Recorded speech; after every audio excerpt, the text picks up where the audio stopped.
Bora agora falar sobre esportes. Quem vai te contar tudo é a Ana Beatriz Martins, mas eu já vou te dar um spoiler. Tem jogaços, não só um, mas 3 jogaços do Metrópolis Esportes. Oi, Ana, conta tudo pra gente.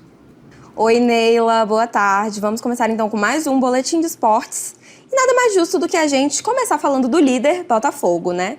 Lembrando que o Glorioso vem ao DF, sem ser nesse final de semana, no outro, no próximo dia 28 de setembro, em mais um jogo do Metrópolis Esportes aqui em Brasília, tá?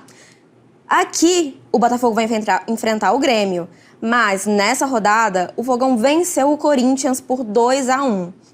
Mais uma vitória contundente do Botafogo, em uma excelente atuação, e o Botafogo se firmando aí como, além de líder, forte candidato para o título brasileiro desse ano.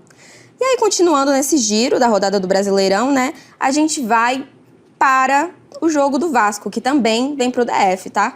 O Vasco empatou com o Flamengo em 1-1. O empate foi ali nos minutos finais e o empate contou também com o primeiro gol do Coutinho, de volta ao Cruz Maltino.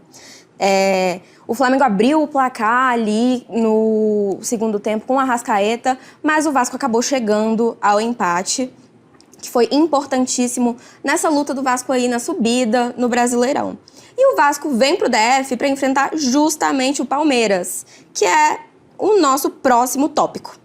E o Palmeiras venceu com um passeio, tá? Para cima do Criciúma, foi 5-0, não reconheceu o Tigre e chega pro jogo em Brasília, que é nesse final de semana, no dia 22 de setembro, com chances fortíssimas para competir pelo título brasileiro com o Botafogo.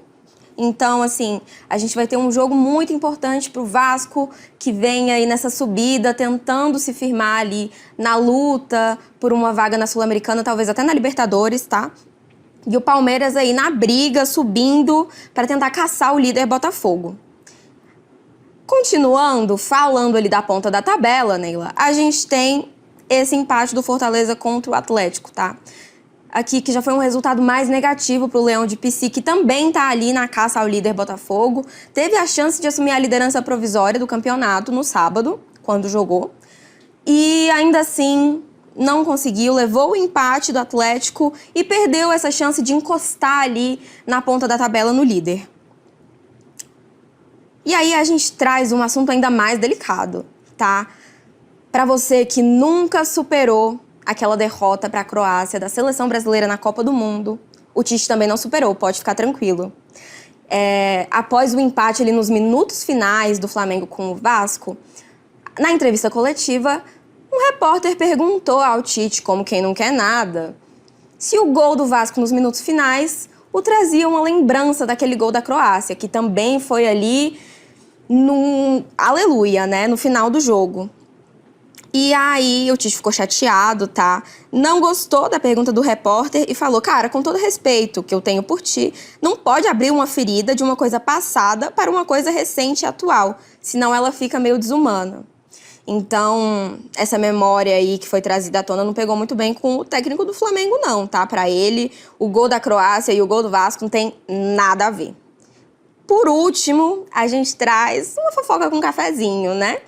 O Endrick, jovem promessa brasileira, revelado pelo Palmeiras e agora no Real Madrid, anunciou o casamento com a Gabriele, a namorada dele, que deu todo aquele bafafá com a mãe e etc. Pois é.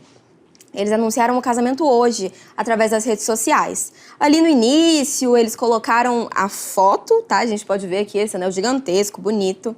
Colocaram a foto, uma legenda meio enigmática, com um versículo bíblico e um anel de noivado, dando a entender que estavam noivos ali.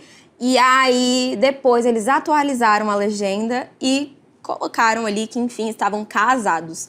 Então, já aconteceu até o casamento. O Endrick se casou com ela, que é estudante de nutrição, e se envolveu em toda aquela polêmica. Mas lembrando, teve até vídeo dela abraçando a mãe do garoto, depois do primeiro gol do Endrick pelo Real Madrid. Então, parece que são águas passadas, que tá tudo bem e que o casal vive em paz, feliz e finalmente casados. É isso, então. Continuem acompanhando o Metrópolis nas redes sociais e no YouTube. A Bia, que deu notícia esportiva, deu notícia de fofoca, saiu um pouquinho